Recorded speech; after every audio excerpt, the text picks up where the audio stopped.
Hello, welcome back to my channel CL vlogs. ನಾನು ನಿಮ್ಮ ಚಂದನ. So ಇವತ್ತು ನಾನು ನಿಮಗೆ ಒಂದು ಸ್ವೀಟ್ ರೆಸಿಪಿ ಜೊತೆ ಬಂದಿದ್ದೀನಿ. ಅದು ಕೂಡ ವರಮಹಾಲಕ್ಷ್ಮಿ ಹಬ್ಬಕ್ಕೆ ಎಲ್ಲರೂ ಸ್ವೀಟ್ನ ಮಾಡ್ತಾರೆ. ಸೊ ಈ ರೀತಿ ನೀವು ಕರ್ಜಿಕಾಯಿನ ಮಾಡೋದ್ರಿಂದ ಖಂಡಿತವಾಗ್ಲೂ ಕ್ರಿಸ್ಪಿಯಾಗಿರುತ್ತೆ, ಅಷ್ಟೇ ಟೇಸ್ಟ್ ಕೂಡ ಸಖತ್ತಾಗಿರುತ್ತೆ. ಈಸಿಯಾಗಿ ಮಾಡ್ಕೊಬೋದು, ತುಂಬ ಬೇಗನೆ ಮಾಡ್ಕೊಬೋದು, ಕಡಿಮೆ ಇಂಗ್ರೀಡಿಯೆಂಟ್ಸಲ್ಲಿ ಕಡಿಮೆ ಸಮಯದಲ್ಲಿ ತುಂಬ ಟೇಸ್ಟಿಯಾಗಿ ಹೇಗೆ ಕರ್ಜಿಕಾಯಿನ ಮಾಡೋದು ಅಂತ ನೋಡ್ಕೊಂಡು ಬರೋಣ ಬನ್ನಿ. ಅದಕ್ಕೂ ಮುಂಚೆ ನನ್ನ ಚಾನಲ್ನ ಯಾರು ಸಬ್ಸ್ಕ್ರೈಬ್ ಮಾಡ್ಕೊಂಡಿಲ್ಲ ದಯವಿಟ್ಟು ಸಬ್ಸ್ಕ್ರೈಬ್ ಮಾಡ್ಕೊಳ್ಳಿ. ಯಾಕಂತಂದರೆ ನೀವು ಮಾಡೋ ಸಬ್ಸ್ಕ್ರೈಬ್ ನಮಗೆ ತುಂಬಾ ಇಂಪಾರ್ಟೆಂಟ್ ಆಗುತ್ತೆ. ಸೊ ಪ್ಲೀಸ್ ಸಬ್ಸ್ಕ್ರೈಬ್ ಮಾಡ್ಕೊಳ್ಳಿ, ನಮಗೂ ಸಪೋರ್ಟ್ ಮಾಡಿ. Thank you so much for watching this video. ಹಾಗೆ ಈ ರೆಸಿಪಿನ ನಿಮ್ಮ ಫ್ರೆಂಡ್ಸ್, ಫ್ಯಾಮಿಲಿ ಎಲ್ಲರಿಗೂ ಶೇರ್ ಮಾಡಿ, ಲೈಕ್, ಶೇರ್, ಕಮೆಂಟ್ ಮಾಡಿ. Thank you so much. ಹಾಗಿದ್ರೆ ಹೇಗೆ ಕರ್ಜಿಕಾಯಿನ ಮಾಡ್ಕೊಳ್ಳೋದು, ಹಾಗೆ ಕ್ರಿಸ್ಪಿಯಾಗಿ ತುಂಬ ಟೇಸ್ಟಿಯಾಗಿ ಹೇಗೆ ಮಾಡ್ಕೊಳ್ಳೋದು ಅಂತ ನೋಡ್ಕೊಂಡು ಬರೋಣ. ಬೇಕಾಗಿರೋ ಇಂಗ್ರೀಡಿಯೆಂಟ್ಸ್ನ ಲಿಸ್ಟ್ ಮಾಡ್ಕೊಳ್ಳೋಣ ಬನ್ನಿ. ನಾವು ಮೊದಲಿಗೆ ಇಲ್ಲಿ 200 ಗ್ರಾಮ್ ಆಗುವಷ್ಟು ಕಡಲೆ ಬೀಜನ ತೊಗೊಂಡಿದ್ದೀವಿ. ನಾವು ತೋರಿಸಿರೋ ಈ ಕ್ವಾಂಟಿಟಿಯಲ್ಲಿ 15ರಿಂದ 20 ಕರ್ಜಿಕಾಯಿನ ಆರಾಮಾಗಿ ಮಾಡ್ಕೊಬೋದು. ಇಷ್ಟು ಕಡಲೆ ಬೀಜಕ್ಕೆ 1 ಕಪ್ ಆಗುವಷ್ಟು ಮೈದಾನ ತೊಗೊಂಡಿದ್ದೀವಿ. ಸೊ ನಾವು ತೋರಿಸ್ತಿರೋ ಮೆಷರ್ಮೆಂಟಲ್ಲಿ ನೀವು ಮಾಡ್ಕೊತೀರಾ ಅಂತ ಅಂದರೆ ಈ ರೀತಿ ಕ್ವಾಂಟಿಟಿನ ನೀವು ತೊಗೊಬೇಕಾಗತ್ತೆ. ಹಾಗೆ ಇಲ್ಲಿ ಅರ್ಧ ಹೋಳು ಕೊಬ್ಬರಿನ ತುರ್ದು ಇಟ್ಕೊಬೇಕಾಗತ್ತೆ. ನೀವು ಕ್ವಾಂಟಿಟಿ ಜಾಸ್ತಿ ಮಾಡ್ತಾ ಇದ್ದೀರಾ ಅಂತಂದರೆ 1 ಕೊಬ್ಬರಿನ ಹಾಕೊಬೋದು. ಹಾಗೆ ಇಲ್ಲಿ 1 ಅಚ್ಚು ಬೆಲ್ಲನ ನಾವಿಲ್ಲಿ ಕುಟ್ಟಿ ಇಟ್ಕೊಂಡಿದ್ದೀವಿ, ಅಂದರೆ ಪೌಡರ್ ಮಾಡ್ಕೊಂಡು ಇಟ್ಕೊಂಡಿದ್ದೀವಿ. ಸ್ವೀಟ್ ನಿಮಗೆ ಎಷ್ಟು ಬೇಕು, ಜಾಸ್ತಿ ಬೇಕು ಅಂತಂದರೆ ಸ್ವಲ್ಪ ಬೆಲ್ಲ ಜಾಸ್ತಿ ಯೂಸ್ ಮಾಡ್ಬೋದು, ಅಥವಾ ನೀವು ಸಕ್ಕರೆ ಕೂಡ ಯೂಸ್ ಮಾಡ್ಬೋದು. ಇಲ್ಲಿ ಕಡಲೆ 1 ಕಪ್, ಹುರ್ಗಡಲೆ 1 ಕಪ್ನ ತೊಗೊಂಡಿದ್ದೀವಿ. ಹಾಗೆ ಅರ್ಧ ಕಪ್ ಆಗೋವಷ್ಟು ಸೂಜಿ ರವೆ ಅಥವಾ ಚಿರೋಟಿ ರವಾನ ತೊಗೊಂಡಿದ್ದೀವಿ. ಈ ಥರ ಹಾಕ್ಕೊಂಡು ನಾವು ಮಾಡೋದ್ರಿಂದ ಕ್ರಿಸ್ಪಿಯಾಗಿ ಬರುತ್ತೆ, ಹಾಗೆ ಅಷ್ಟೇ ಟೇಸ್ಟಿಯಾಗಿ ಕ್ರಂಚಿಯಾಗಿರುತ್ತೆ. ಸೊ ಇಲ್ಲಿ ಅರ್ಧ ಅಥವಾ 1/4 ಕಪ್ ಆಗುವಷ್ಟು ಬಿಳಿ ಎಳ್ಳನ್ನು ತೊಗೊಂಡಿದ್ದೀವಿ. ಹಾಗೆ 1 ಟೇಬಲ್ ಸ್ಪೂನ್ ಏಲಕ್ಕಿ ಪುಡಿ. ಏಲಕ್ಕಿ ಪುಡಿ ಇಲ್ಲ ಅಂತ ಅಂದರೆ 4ರಿಂದ 5 ಏಲಕ್ಕಿನ ತೊಗೊಂಡು ಇದನ್ನು ಕೊಟ್ಟು ಪುಡಿ ಮಾಡಿ ಇಟ್ಕೊಳ್ಳಿ. ಹಾಗೆ ಇಲ್ಲಿ ನಾವು ಕೊಬ್ಬರಿನ ತುರ್ದು ಇಟ್ಕೊಂಡಿದ್ದೀವಿ. ನಮಗೆ ಇಲ್ಲಿ ಅರ್ಧ ಕಪ್ ಆಗುವಷ್ಟು ಕೊಬ್ಬರಿ ಆದರೆ ಸಾಕಾಗಿತ್ತು ನಾವು ಮಾಡೋ ಕ್ವಾಂಟಿಟಿಗೆ. ಸೊ ನಿಮಗೆ ಮೆಷರ್ಮೆಂಟ್ ಜಾಸ್ತಿ ಮಾಡ್ತಾಯಿದ್ದೀರಾ ಅಂತಂದರೆ ನೀವು ಜಾಸ್ತಿ ಮಾಡ್ಕೋಬೋದು. ನಾವಿವಾಗ ಒಂದು ಪಾತ್ರೆಗೆ ಮೈದಾ, ರವೆ ಎಲ್ಲನೂ ಹಾಕ್ಕೊಂಡು ಮಿಕ್ಸ್ ಮಾಡ್ಕೊತಾ ಇದ್ದೀವಿ. ಸೊ ನಾವಿಲ್ಲಿ ಸೋಡಾನ ಕೂಡ ಹಾಕ್ಕೊತಾ ಇದ್ದೀವಿ, ಅಂದರೆ 2 ಚಿಟಿಕೆ ಅಥವಾ 1 ಚಿಟಿಕೆಯಷ್ಟು ಸೋಡಾನ ಹಾಕ್ಕೊತಾ ಇದ್ದೀವಿ. ನೀವು ಬೇಕಂತ ಅಂದರೆ ಹಾಕ್ಕೊಬೋದು, ಬೇಡ ಅಂತ ಅಂದವರು ಖಂಡಿತವಾಗ್ಲೂ ಸ್ಕಿಪ್ ಮಾಡ್ಬೋದು, ಏನೂ ತೊಂದರೆ ಇಲ್ಲ. ನೋಡಿ ಕಂಪ್ಲೀಟಾಗಿ ಮಿಕ್ಸ್ ಮಾಡ್ಕೊತಾ ಇದ್ದೀವಿ. ಇದು ಯಾವ ರೀತಿ ನೀವು ಕಲಿಸ್ಕೊಳ್ಬೇಕು ಅಂತ ಅಂದರೆ ಚಪಾತಿ ಹಿಟ್ಟಿನ ಹದಕ್ಕೆ ನೀವು ಕಲಿಸ್ಕೊಬೇಕಾಗುತ್ತೆ. ಸ್ವಲ್ಪ ನೀರನ್ನು ಹಾಕ್ಕೊಂಡು ಚಪಾತಿ ಹಿಟ್ಟಿನ ಹದಕ್ಕೆ ಕಲಿಸ್ಕೊಳ್ಳಿ. ಹಾಗೆ ಈ ಥರ ಹಿಟ್ಟನ್ನು ಕಲಿಸ್ಕೊಬೇಕಾದ್ರೆ ಯಾವುದೇ ರೀತಿ ಎಣ್ಣೆನ ಹಾಕೊಳ್ಳೋಕ್ಕೆ ಹೋಗಬೇಡಿ. ಎಣ್ಣೆ ಹಾಕ್ಕೊಂಡೆ ಸ್ವಲ್ಪ ನೀರನ್ನು ಹಾಕ್ಕೊಂಡು ಚಪಾತಿ ಹಿಟ್ಟಿನ ಹದಕ್ಕೆ ಕಲಿಸ್ಕೊಬೇಕು. ಸೊ ಆ ರೀತಿ ನೀವು ಕಲಿಸೋದ್ರಿಂದ ಒಂದು 5 ನಿಮಿಷ ಅದನ್ನು ನೆನೆಸಿ ಇಟ್ಟರೆ ತುಂಬ ಸಾಫ್ಟಾಗಿ ಹಿಟ್ಟು ರೆಡಿ ಆಗುತ್ತೆ. ಹಾಗೆ ಕರ್ಜಿಕಾಯಿ ಮಾಡೋದಕ್ಕೆ ತುಂಬಾ ಚೆನ್ನಾಗಿ ಬರುತ್ತೆ. ನೀವು ನೋಡ್ತಾ ಇರ್ಬೋದು, ನಾವು ಸ್ವಲ್ಪ ನೀರನ್ನು ಹಾಕ್ಕೊಂಡು ಈ ರೀತಿ ಕನ್ಸಿಸ್ಟೆನ್ಸಿ ಮೇಂಟೈನ್ ಮಾಡಿದ್ದೀವಿ. ನೀವು ಕೂಡ ಅಷ್ಟೇ ಫಸ್ಟ್ ಟೈಮ್ ಏನಾದರೂ ಮಾಡ್ತಾಯಿದ್ರೆ ಇದೇ ರೀತಿ ಪ್ರೋಸೆಸ್ಸಲ್ಲಿ ನೀವು ಫಾಲೋ ಮಾಡೋದ್ರಿಂದ ನೀವು ಕೂಡ ಕರ್ಜಿಕಾಯಿನ ತುಂಬ ಈಸಿಯಾಗಿ ಮಾಡ್ಕೊಬೋದು. ನೋಡಿ ಕಂಪ್ಲೀಟಾಗಿ ಕಲಸಾದ್ಮೇಲೆ ಲಾಸ್ಟಲ್ಲಿ ಸ್ವಲ್ಪ ಅಥವಾ 1 ಟೇಬಲ್ ಸ್ಪೂನ್ ಎಣ್ಣೆನ ಹಿಟ್ಟಿನ ಮೇಲೆ ಜಸ್ಟ್ ಗ್ರೀಸ್ ಮಾಡ್ತಾಯಿದ್ದೀವಿ ಅಷ್ಟೇ. ಈ ರೀತಿ ಮಾಡೋದ್ರಿಂದ ಹಿಟ್ಟು ಚೆನ್ನಾಗಿ ನೆನೆಯುತ್ತೆ, ಹಾಗೆ ತುಂಬಾ ಚೆನ್ನಾಗಿ ಸಾಫ್ಟಾಗಿ ನೆಂದಿರುತ್ತೆ. ಹಾಗೆ ಇದನ್ನು ಕರ್ಜಿಕಾಯಿಗೆ ಒತ್ಕೊಬೇಕಾದ್ರೆ ನಿಜವಾಗ್ಲೂ ಈಸಿಯಾಗಿ ಒತ್ಕೊಬೋದು, ಯಾವುದೇ ರೀತಿ ರಿಸ್ಕ್ ಅನಿಸಲ್ಲ ನಿಮಗೆ. ಈ ರೀತಿ ಹಾಕ್ಬಿಟ್ಟು ಸ್ವಲ್ಪ ನಾದಬೇಕಾಗತ್ತೆ. ನೀವು ಪಾತ್ರೆಯಲ್ಲೇ ನಾದ್ಕೋಬೋದು, ಅಥವಾ ಟೇಲ್ಸ್ ಮೇಲೆ ಹಾಕ್ಬಿಟ್ಟು ಶೆಲ್ಫ್ ಇರುತ್ತೆ ಅಲ್ವಾ, ಅದ್ರ ಮೇಲೆ ಹಾಕ್ಬಿಟ್ಟು ನೀವು ಆರಾಮ್ಸೆ ನಾದ್ಕೊಬೋದು. ಇದನ್ನು ಒಂದು 5 ನಿಮಿಷ ಮುಚ್ಚಿ ಎತ್ತಿಟ್ಬಿಡೋಣ. ಸಾಫ್ಟಾಗಿ ನೆಂದಷ್ಟು ತುಂಬ ಚೆನ್ನಾಗಿ ಬರುತ್ತೆ ಕರ್ಜಿಕಾಯಿ. ಸೊ ಇದನ್ನು 5 ನಿಮಿಷ ಪ್ಲೇಟ್ ಮುಚ್ಚಿ ಎತ್ತಿಡ್ತಾ ಇದ್ದೀವಿ. ಹಾಗೆ ಬಾಣಲಿ ಇಟ್ಟು ಅದಕ್ಕೆ 200 ಗ್ರಾಮ್ ನಾವು ತೊಗೊಂಡಿದ್ವಲ್ಲ ಕಡಲೆ ಬೀಜ, ಅದನ್ನು ಡ್ರೈ ರೋಸ್ಟ್ ಮಾಡ್ಕೊಬೇಕಾಗತ್ತೆ. ಆಯಿಲ್ ಹಾಕ್ತಿ ಡ್ರೈ ರೋಸ್ಟ್ ಮಾಡ್ಕೊಬೇಕು. ಹಾಗೆ ಇದು ಸಿಪ್ಪೆ ಬಿಡೋವರೆಗೂ ನಾವು ಕ್ಲೀನಾಗಿ ಹುರ್ಕೊಬೇಕಾಗತ್ತೆ. ಐ ಫ್ಲೇಮ್ ಮಾಡಿಕೊಂಡೆ ಹುರ್ಕೊಳ್ಳಿ, ಪರವಾಗಿಲ್ಲ, ಕಪ್ಪಾದರೂ ಪರವಾಗಿಲ್ಲ, ಯಾಕಂತಂದರೆ ಸಿಪ್ಪೆ ಕಂಪ್ಲೀಟಾಗಿ ರಿಮೂವ್ ಆಗಬೇಕಲ್ವ, ಅಲ್ಲಿವರೆಗೂ ಹುರ್ಕೊಬೇಕು. ನೋಡಿ ಈ ರೀತಿ ಆದಾದಮೇಲೆ ಇದನ್ನು ಸ್ವಲ್ಪ ಹೊತ್ತು ಹಾರಕ್ಕೆ ಇಟ್ಬಿಡ್ಬೇಕಾಗತ್ತೆ. ಇದು ಕಂಪ್ಲೀಟಾಗಿ ತಣ್ಣಗಾದಮೇಲೆ ಸಿಪ್ಪೆ ಈಸಿಯಾಗಿ ರಿಮೂವ್ ಆಗುತ್ತೆ. ನೋಡಿ ಇವಾಗ ಹಾಗೆ ಎಳ್ಳನ್ನು ತೋರಿಸಿದ್ವಿ ಅಲ್ವಾ, ಆ ಎಳ್ಳು ಕೂಡ ಚೆನ್ನಾಗಿ ಹುರ್ಕೊತಾ ಇದ್ದೀವಿ.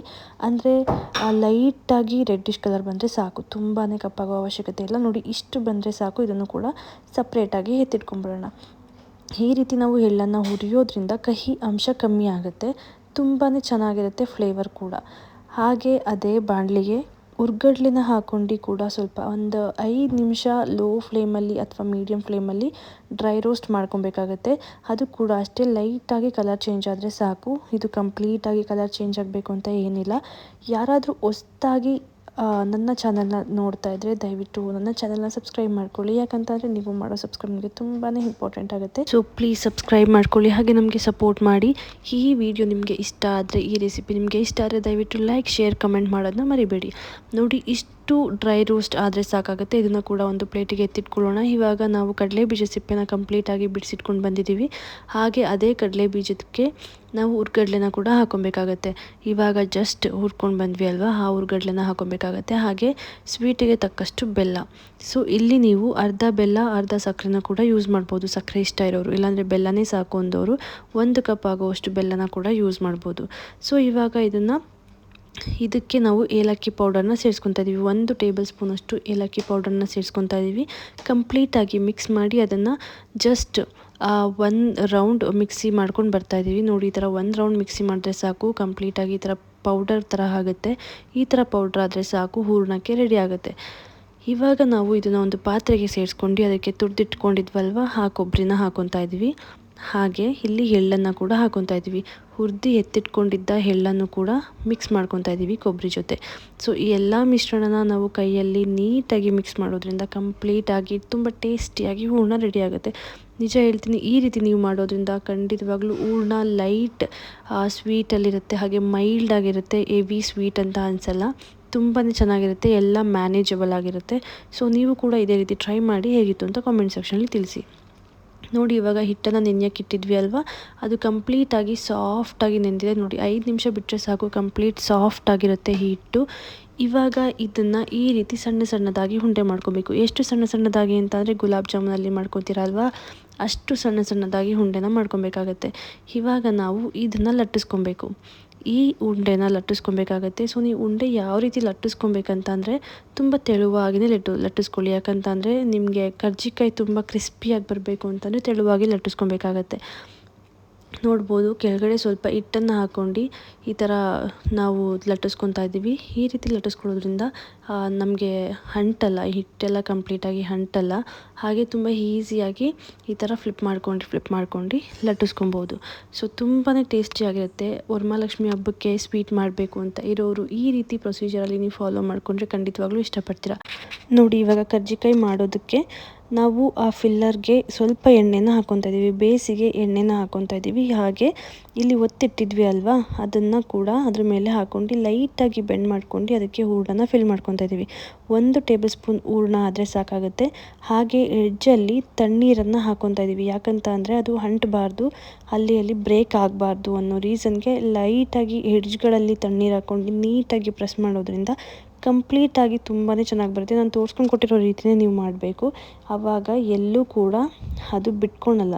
ಸೊ ಈಸಿಯಾಗಿ ರಿಮೂವ್ ಆಗುತ್ತೆ. ತಣ್ಣೀರು ಹಾಕೋದ್ರಿಂದ ಕೂಡ ಈಸಿಯಾಗಿ ಬಂದುಬಿಡುತ್ತೆ. ನೋಡಿ, ತುಂಬ ಸಿಂಪಲ್ಲಾಗಿ ಮಾಡ್ಕೊಬೋದು. ಬಿಗಿನರ್ಸ್ ಯಾರಾದರೂ ಟ್ರೈ ಮಾಡ್ತಿದ್ರೆ ಇದೇ ರೀತಿ ಪ್ರೋಸೆಸ್ಸಲ್ಲಿ ನೀವು ಮಾಡೋದ್ರಿಂದ ಖಂಡಿತವಾಗ್ಲೂ ನಿಮಗೆ ರಿಸ್ಕ್ ಅಂತ ಅನಿಸಲ್ಲ, ಈಸಿಯಾಗಿ ಮಾಡ್ಬೋದು. ಹಾಗೆ ತುಂಬಾ ಸಿಂಪಲ್ ಸ್ಟೆಪ್ಸ್ನ ಫಾಲೋ ಮಾಡಿಕೊಂಡ್ರೆ ಸಾಕು, ಆರಾಮಾಗಿ ಕರ್ಜಿಕಾಯಿನ ಮಾಡ್ಕೊಬೋದು. ಹಾಗೆ ಈ ಕರ್ಜಿಕಾಯಿನ ಎಲ್ಲರೂ ಕೂಡ ಇಷ್ಟಪಟ್ಟು ತಿಂತಾರೆ, ಯಾಕಂತಂದರೆ ಅಷ್ಟು ಚೆನ್ನಾಗಿ ಟೇಸ್ಟಿಯಾಗಿ ಇರುತ್ತೆ. ನೀವು ಕೂಡ ಮನೆಯಲ್ಲಿ ಟ್ರೈ ಮಾಡಿ. ನೋಡಿ, ನಾವು ಇದೇ ರೀತಿ ಎಲ್ಲನೂ ಕರ್ಜಿಕಾಯಿನ ಮಾಡಿ ಪ್ರಿಪೇರ್ ಮಾಡಿ ಇಟ್ಕೊಂಡಿದ್ವಿ. ಇವಾಗ ಇದನ್ನು ಕಾದಿರೋ ಎಣ್ಣೆಗೆ ಬಿಡಬೇಕಾಗುತ್ತೆ.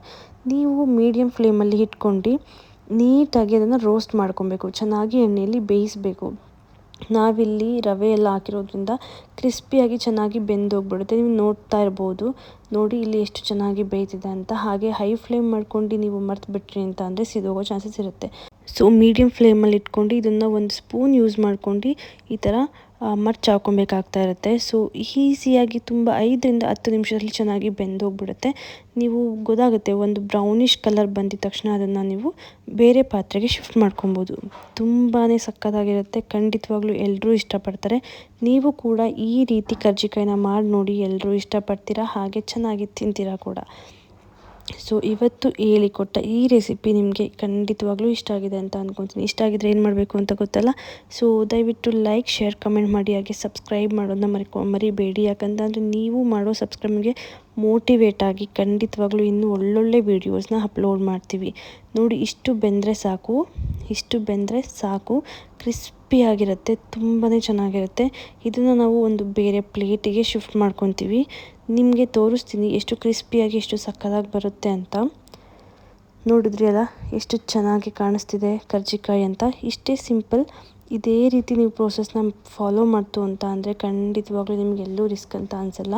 ಹಾಗೆ ವರಮಹಾಲಕ್ಷ್ಮಿ ಹಬ್ಬಕ್ಕೆ ಎಷ್ಟೊಂದು ರೀತಿಯ ಸ್ವೀಟ್ನ ಮಾಡಿ. ಸೊ ನೀವು ಕೂಡ ನಾವು ಹೇಳಿಕೊಟ್ಟ ಈ ರೀತಿ ಪ್ರೋಸೆಸ್ಸಲ್ಲಿ ಮಾಡೋದ್ರಿಂದ ಖಂಡಿತವಾಗ್ಲೂ ತುಂಬಾ ಟೇಸ್ಟಿಯಾಗಿ ಹೆಲ್ದಿಯಾಗಿರುತ್ತೆ. ಹಾಗಿದ್ರೆ ಇವತ್ತು ನಾವು ಮಾಡಿ ತೋರಿಸಿದಂಥ ಈ ರೆಸಿಪಿ ಖಂಡಿತವಾಗ್ಲೂ ಇಷ್ಟ ಆಗಿದೆ ಅಂತ ಅಂದ್ಕೊತೀನಿ.